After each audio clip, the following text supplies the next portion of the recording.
ARTOWZ പുതിയ വീഡിയോയിലേക്ക് സ്വാഗതം. ഫോട്ടോഷോപ്പിൽ എങ്ങനെയാണ് മലയാളം ടൈപ്പ് ചെയ്യുന്നത് എന്നാണ് ഇന്നത്തെ വീഡിയോയിൽ നമ്മൾ നോക്കാൻ പോകുന്നത്. നമുക്ക് വീഡിയോയിലേക്ക് കിടക്കാം. ഫോട്ടോഷോപ്പിൽ ആദ്യമായിട്ട് മലയാളം ടൈപ്പ് ചെയ്യുന്ന സമയത്ത് കുറച്ച് കാര്യങ്ങൾ നിർബന്ധമായിട്ട് നമ്മൾ ശ്രദ്ധിച്ചിരിക്കണം. അത് എന്തായാലും നമ്മൾ ഈ ഒരു വീഡിയോയിൽ കവർ ചെയ്യുന്നതായിരിക്കും. അതുകൊണ്ട് വീഡിയോ സ്കിപ്പ് ചെയ്യാതെ കാണുക. സ്കിപ്പ് ചെയ്ത് കഴിഞ്ഞാൽ നിങ്ങൾക്ക് ഒരുപാട് ഡൗട്ടുകൾ വരുന്നതായിരിക്കും. അതുകൊണ്ട് സ്കിപ്പ് ചെയ്യാതെ തന്നെ വീഡിയോ ഫുള്ളായിട്ട് കാണാൻ ശ്രമിക്കാം.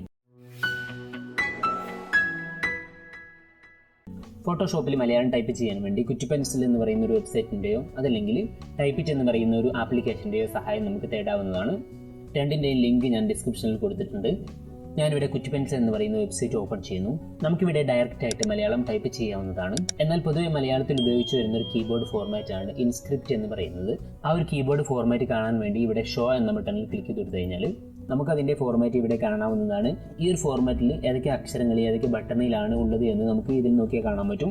നിങ്ങൾ മലയാളത്തിലുള്ള ഒരു പ്രൊഫഷണൽ ഗ്രാഫിക് ഡിസൈനർ ആകാൻ ആഗ്രഹിക്കുന്നു എന്നുണ്ടെങ്കിൽ ഈ ഒരു ഫോർമാറ്റ് പഠിച്ചിരിക്കുന്നത് വളരെ നല്ലതാണ്.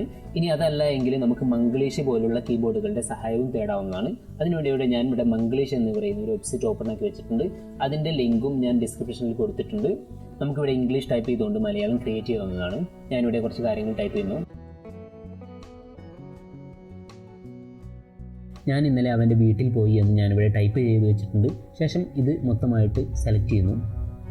ശേഷം കീബോർഡിൽ Ctrl+C എന്ന് പ്രസ് ചെയ്ത് കൊടുത്തു കഴിഞ്ഞാൽ ഈ ഒരു ടെക്സ്റ്റ് നമുക്ക് കോപ്പി ചെയ്യാവുന്നതാണ്.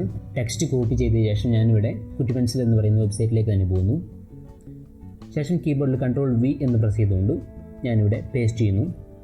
ഇപ്പോൾ നമുക്കിവിടെ ഞാൻ ഇന്നലെ അവൻ്റെ വീട്ടിൽ പോയി എന്ന ടെക്സ്റ്റ് ലഭിച്ചിരിക്കുകയാണ്. ഈ ഒരു ടെക്സ്റ്റ് ഡയറക്റ്റ് ആയിട്ട് ഇവിടുന്ന് കോപ്പി ചെയ്ത് ഫോട്ടോഷോപ്പിൽ പേസ്റ്റ് ചെയ്ത് കഴിഞ്ഞാൽ നമുക്ക് മലയാളത്തിലുള്ള ഒട്ടുമിക്ക ഫോണ്ടുകളും ഉപയോഗിക്കാൻ സാധിക്കുന്നതല്ല. യൂണിക്കോഡ് ഫോണ്ട് മാത്രമേ അങ്ങനെ ഉപയോഗിക്കാൻ സാധിക്കുകയുള്ളൂ. നമുക്ക് മലയാളത്തിലുള്ള എല്ലാ ഫോണ്ടുകളും ഉപയോഗിക്കണമെന്നുണ്ടെങ്കിൽ ഈ ഒരു ടെക്സ്റ്റിനെ നമ്മൾ ML സീരീസിലേക്ക് കൺവേർട്ട് ചെയ്യേണ്ടതുണ്ട്. അതിനുവേണ്ടി ഞാനിവിടെ കൺവേർട്ട് ചെയ്യുന്ന ഈ ഒരു ബട്ടണിൽ ക്ലിക്ക് ചെയ്യുന്നു. ഇവിടെ കാണുന്ന കോപ്പി ടു ML സീരീസ് എന്ന ഈ ഒരു ബട്ടണിൽ ക്ലിക്ക് ചെയ്ത് കൊടുക്കുന്നു. അപ്പോൾ നമുക്ക് ഇതേപോലെ ഒരു ബോക്സ് ലഭിക്കുന്നതാണ്. ഇതിൽ നിന്ന് താഴെ കാണുന്ന ഈ ഒരു കോപ്പി ടെക്സ്റ്റ് എന്ന് ക്ലിക്ക് ചെയ്ത് കൊടുക്കുന്നു. ഇപ്പോൾ നമ്മൾ ഈ ഫോണ്ട് ഫോട്ടോഷോപ്പിന് പറ്റിയ രൂപത്തിൽ കോപ്പി ചെയ്തിരിക്കുകയാണ്. ശേഷം ഫോട്ടോഷോപ്പിലേക്ക് തന്നെ പോകുന്നു. ഫോട്ടോഷോപ്പിൽ ഞാനിവിടെ ഒരു പേജ് ഓപ്പൺ ആക്കി വെച്ചിട്ടുണ്ട്. ശേഷം ടൂൾ ബാറിൽ നിന്നും ടൈപ്പ് ടൂൾ സെലക്ട് ചെയ്യുന്നു. ടൈപ്പ് ടൂൾ സെലക്ട് ചെയ്തുകൊണ്ട് നമ്മുടെ പേജിൻ്റെ ഏതെങ്കിലും ഒരു ഭാഗത്തായിട്ട് ക്ലിക്ക് ചെയ്തെടുക്കുന്നു. ശേഷം കീബോർഡിൽ Ctrl+V എന്ന് പ്രസ് ചെയ്ത് കൊടുത്തു കഴിഞ്ഞാൽ നമ്മൾ കോപ്പി ചെയ്ത ടെക്സ്റ്റ് ഇതേപോലെ നമുക്ക് പേസ്റ്റ് ആയിട്ട് ലഭിക്കുന്നതാണ്. ഇതിൻ്റെ ഫോണ്ട് നമ്മളൊന്ന് മാറ്റി കൊടുക്കേണ്ടതുണ്ട്. ഇതിനുവേണ്ടി ഞാൻ ആദ്യമായിട്ട് ഇതൊന്ന് സെലക്ട് ചെയ്യുന്നു. ശേഷം മുകളിലായിട്ട് ഈ ഒരു ഭാഗത്ത് പോയി കഴിഞ്ഞാൽ നിങ്ങൾക്ക് ഫോണ്ട് മാറ്റി കൊടുക്കാനുള്ള ഒരു ബോക്സ് കാണാവുന്നതാണ്. അതിൽ ക്ലിക്ക് ചെയ്തുകൊണ്ട് മലയാളത്തിലുള്ള ഏതെങ്കിലും ഒരു ഫോണ്ട് സെർച്ച് ചെയ്യുക.